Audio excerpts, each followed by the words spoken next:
प्रिय मित्रों, जय श्री कृष्ण। मैं आचार्य डॉक्टर विष्णु कुमार मिश्रा आपका बहुत बहुत स्वागत करता हूँ। इसके इस खास वीडियो पर आज मैं डॉक्टर बनने वाले उन महत्वपूर्ण योगों की चर्चा करूंगा।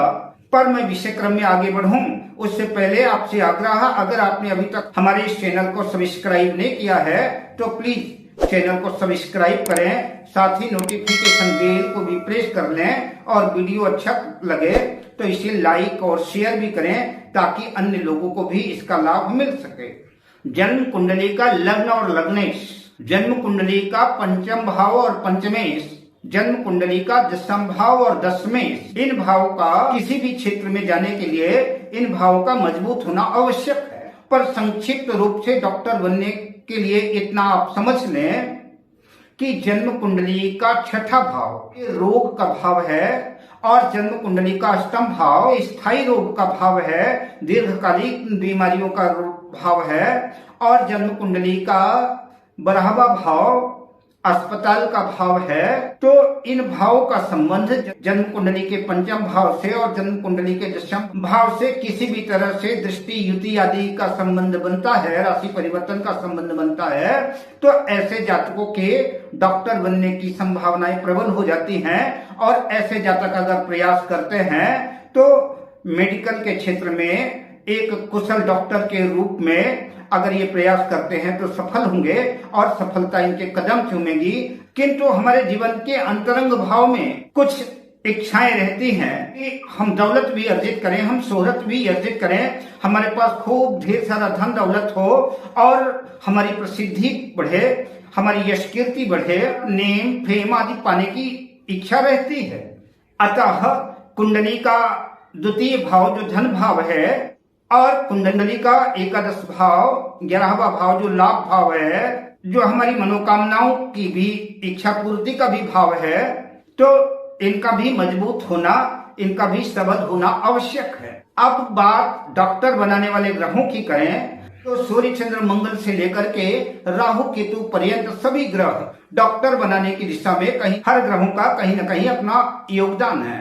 तो जन्म कुंडली में सूर्य मंगल और चंद्र से जो भी ग्रह संबंध स्थापित करेगा वह ग्रह अपने अधिकार क्षेत्र में आने वाले कारकत्व से, अपनी विशिष्टता से जातक को उस विषय वस्तु का विशेषज्ञ बना सकता है।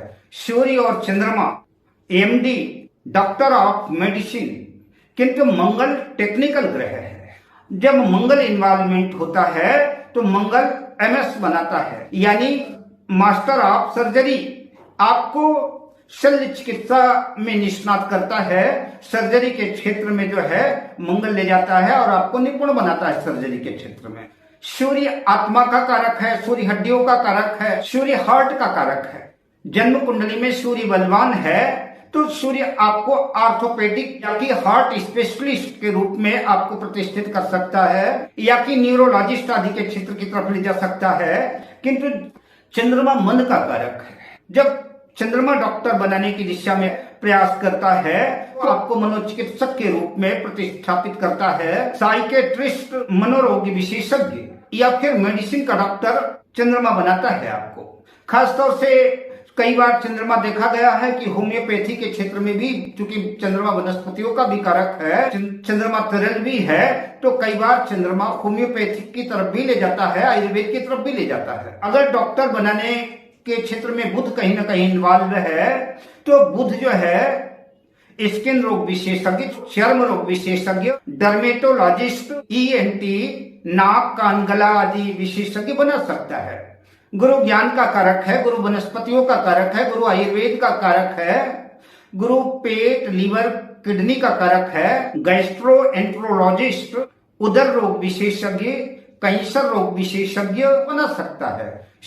कुंडली में सूर्य मंगल गुरु शनि और राहु बलवान हैं और इन ग्रहों का जन्म कुंडली के द्वितीय भाव से, जन्म कुंडली के षष्ठम भाव से, जन्म कुंडली के दशम भाव से, जन्म कुंडली के एकादश भाव से अगर किसी भी तरह का संबंध बनता है तो ऐसे जातकों के डॉक्टर बनने की संभावनाएं बनती हैं। किसी भी लग्न की जन्म कुंडली हो, जन्म कुंडली के दशम भाव में सूर्य और मंगल की युति डॉक्टर बनाने में सहायक सिद्ध होती है। ऐसे जातक अगर प्रयास करते हैं तो डॉक्टर बनने की संभावना बनती है। जन्म कुंडली के दशम भाव या दसवें से मंगल या केतु का किसी भी तरह से संबंध बनता है, दृष्टि युति कोई भी संबंध बनता है, तो ऐसा जातक शल्य चिकित्सा में प्रसिद्धि प्राप्त करता है। अब मैं आपसे लेता हूं विदा शुभकामनाओं के साथ। जय श्री कृष्ण।